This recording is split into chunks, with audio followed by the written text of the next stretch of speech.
Hello everyone. AP EAMCET 2024 result date confirm అయిపోయింది. So result రోజున మీకు మీ యొక్క ఐపీఈ మార్క్స్ అవైలబుల్గా ఉంటే మీకు ర్యాంక్స్ అనేది ఇష్యూ చేస్తారు. సో లేని వాళ్ళకి మాత్రం ర్యాంక్స్ ఇష్యూ చేయరు. కాబట్టి ఇంకా డిక్లరేషన్ ఆప్షన్ ఎనేబుల్లో ఉంది కాబట్టి డిక్లరేషన్ సబ్మిట్ చేయని వాళ్ళు ఎవరైనా ఉంటే వాళ్ళు డిక్లరేషన్ వెంటనే సబ్మిట్ చేయండి. సో రిజల్ట్ అనేది మనకి జూన్ ఫస్ట్ వీక్లో 5th లేదా 6th రోజున రిలీజ్ చేయబోతున్నారు కాబట్టి సో ఈ జూన్ 5th లోపు ఎవరిదైతే ఇంటర్మీడియట్ మార్క్స్ వెయిటెడ్ డాటా వస్తుందో వాళ్ళకి అందరికీ ర్యాంక్స్ ఇష్యూ అవుతాయి. ర్యాంక్స్ ఇష్యూ కాని వాళ్ళు మళ్ళీ టెన్షన్ పడాల్సిన అవసరం అయితే లేదు. రిజల్ట్ తర్వాత కూడా మీకు డిక్లరేషన్ అయితే మళ్ళీ ఎనేబుల్ చేస్తారు. సో ఇక నెక్స్ట్ మనకి కౌన్సిలింగ్ ప్రాసెస్ తర్వాత రిజల్ట్ తర్వాత కౌన్సిలింగ్ డేట్స్ ఎప్పుడు వస్తే కౌన్సిలింగ్కి సంబంధించి డాక్యుమెంట్స్ ఏంటి అనేది చూసే ముందు కౌన్సిలింగ్కి సంబంధించి పర్సన్ టు పర్సన్ గైడెన్స్ అనేది స్టార్ట్ చేశాము. మీకు కౌన్సిలింగ్ గురించి ఏం ఐడియా లేకపోయినా మీకు కంప్లీట్ గైడెన్స్ అనేది మేము ప్రొవైడ్ చేస్తాము. పర్సన్ టు పర్సన్ ఇన్ఫర్మేషన్ ప్రతి ఒక్క అప్డేట్ అనేది మీకు ఇన్ఫామ్ చేయడం జరుగుతుంది. సో ఇది కంప్లీట్గా పెయిడ్ గైడెన్స్. కౌన్సిలింగ్ సంబంధించి ఎలాంటి ఐడియా లేని వాళ్ళకి మాత్రమే. సో ఇంట్రెస్ట్ ఉన్న వాళ్ళు డిస్క్రిప్షన్లో వాట్సాప్ నెంబర్ ఉంటుంది.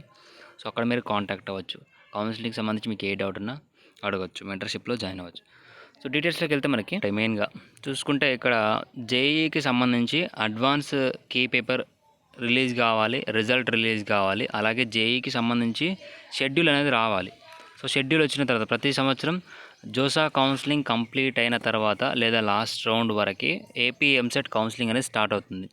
సేమ్ ఈ ఇయర్ కూడా మనకి జోసా కౌన్సిలింగ్ అప్డేట్ వచ్చిన తర్వాతే మనకి ఏపీ ఎంసెట్ కౌన్సిలింగ్ అనేది స్టార్ట్ అవుతుంది. సో ఇక్కడ జోసా కౌన్సిలింగ్ స్టార్ట్ కావాలంటే జేఈ అడ్వాన్స్కి సంబంధించి రిజల్ట్ అనేది రిలీజ్ కావాలి. సో ఈ 9th రోజున అంటే మనకి వెబ్సైట్ రిజల్ట్ రిలీజ్ అయిన 2-3 డేస్లో జేఈ అడ్వాన్స్ రిజల్ట్ వస్తాయి. రిజల్ట్ వచ్చిన రోజే లేదా రిజల్ట్ వచ్చిన నెక్స్ట్ డే మనకి జోసా కౌన్సిలింగ్కి సంబంధించి షెడ్యూల్ అనేది రిలీజ్ చేయడం జరుగుతుంది. సో ఆ జోసా కౌన్సిలింగ్ 6 రౌండ్స్ జరుగుతుంది. సో జూన్ సెకండ్ వీక్లో కౌన్సిలింగ్ స్టార్ట్ అయితే మనకి జూలై ఫస్ట్ వీక్ కల్లా 6 రౌండ్స్ లేదా జూలై లాస్ట్ వీక్ కల్లా 6 రౌండ్స్ అనేవి కంప్లీట్ అయిపోతాయి. సో ఫస్ట్ వీక్ లేదా జూన్ లాస్ట్ వీక్లో కౌన్సిలింగ్ స్టార్ట్ కావడానికి అవకాశం ఉంది. సో ఇప్పుడు కౌన్సిలింగ్కి ఏమేమి డాక్యుమెంట్స్ కావాలని చూసుకుంటే మెయిన్గా ఈ డాక్యుమెంట్స్ అనేది మీకు వెరిఫికేషన్కి అవసరం లేదు.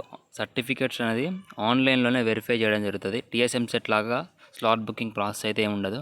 కానీ ఆన్లైన్లో ఎవరైతే సర్టిఫికేట్స్ వెరిఫై కావో వాళ్ళు మాత్రం ఈ డాక్యుమెంట్స్ అనేది ఆఫ్లైన్లో వెరిఫికేషన్ చేసుకోవాల్సి ఉంటుంది ఏమైనా ప్రాబ్లం ఉంటే.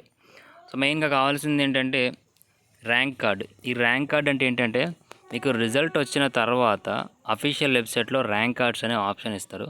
అందులో మీ యొక్క నేము, కేటగిరీ, అలాగే మీ కేటగిరీ ర్యాంకు, అలాగే మీ ఐపీఈ మార్క్స్ వెయిటేజ్ ఎంత యాడ్ అయింది, ఇంటర్మీడియట్ మార్క్స్, అలాగే ఎంసెట్లో వచ్చిన మార్క్స్ నుంచి వెయిటేజ్ ఎంత యాడ్ అయింది, కంబైన్ స్కోర్ ఎంత, కంబైన్ స్కోర్తో మీకు వచ్చిన ర్యాంక్ ఎంత, ఆ ర్యాంక్లో మీ కేటగిరీలో ర్యాంక్ ఎంత, ఇవన్నీ డీటెయిల్స్ అనేవి ఉంటాయి.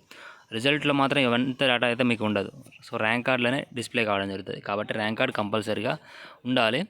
అలాగే website hall ticket, next SSC memo, next intermediate memo, ఆ తర్వాత ఎస్ఎస్సి మెమో అనేది కంపల్సరీగా ఉండాలి.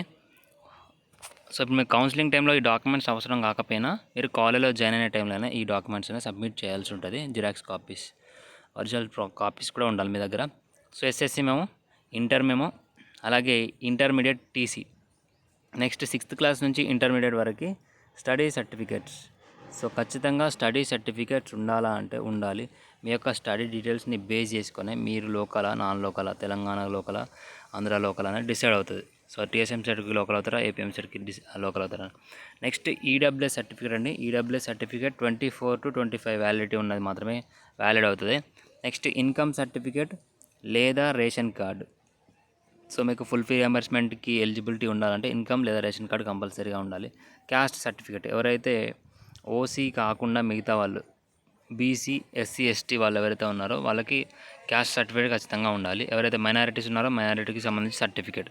నెక్స్ట్ నాన్ లోకల్ వాళ్ళు ఎవరైతే ఉన్నారో అంటే స్టడీ డీటెయిల్స్ లేకుండా ప్రైవేట్గా చదివిన వాళ్ళు, అదర్ సేమ్ స్టేట్లో చదివి అంటే సేమ్ స్టేటే కాకపోతే స్టడీ అనేది అదర్ స్టేట్లో చదివిన వాళ్ళు ఉంటే సో నాన్ లోకల్ కిందకి వస్తారు కాబట్టి నాన్ లోకల్ ప్రూఫ్ కింద రెసిడెన్సీ సర్టిఫికేట్ అనేది ప్రొడ్యూస్ చేయాల్సి ఉంటుంది. నెక్స్ట్ స్పెషల్ కేటగిరీ వాళ్ళు ఎవరైతే ఎన్సీసీ క్యాప్ స్పోర్ట్స్ వాళ్ళు ఎవరైతే ఉన్నారో సో వాళ్ళు స్పెషల్ కేటగిరీ సర్టిఫికేట్స్ అనేది రెడీగా ఉంచుకోవాలి. సో ఇప్పుడు చెప్పిన డాక్యుమెంట్స్ అన్నీ రెడీగా ఉంచుకోండి. కౌన్సిలింగ్ టైంలో మీ సర్టిఫికేట్స్ ఆన్లైన్లో వెరిఫై కాకపోతే మీరు ఆఫ్లైన్లో ఈ సర్టిఫికేట్స్ వెరిఫై చేయించుకోవాల్సి ఉంటుంది. సో ఇది రిజల్ట్ వచ్చిన తర్వాత కౌన్సిలింగ్ డేట్స్ గురించి కానీ రెగ్యులర్ అప్డేట్స్ గురించి కానీ మన ఛానల్ సబ్స్క్రైబ్ చేసుకొని నోటిఫికేషన్ ఆన్లో పెట్టేసుకోండి. Thank you.